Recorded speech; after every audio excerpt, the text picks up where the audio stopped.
Əssəlamu aleykum və rəhmətullah və bərəkatuh. Əziz müsəlmanlar, sidr yağının faydaları haqqında danışacağım.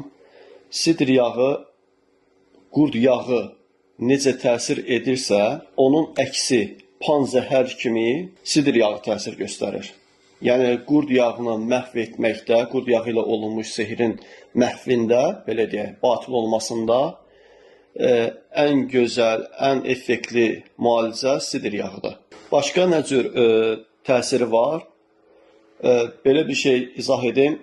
Başda oturan musallatlarla bağlı, cinlərlə bağlı, saç diblərinə sürtülərsə çox gözəl təsir göstərər, onları yandırar. Və ya, üzr istəyirəm, aşiq cin musallatında, övrət nahiyəsində oturur o cinlər, o nahiyəyə sidr yağı sürtülərsə çox gözəl effekt verər.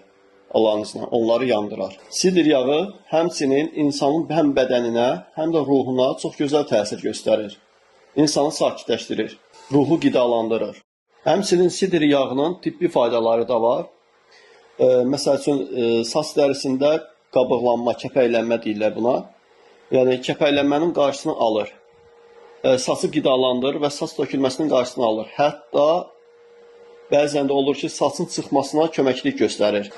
Dəridə olan qızartı, səpkilərlə bağlı çox gözəl təsir göstərir. Üz dərisinin qırışlarında faydalıdır. Qırışları azaldır və üzdə ləkələr varsa həmin ləkələri götürür Allah'ın izniyle.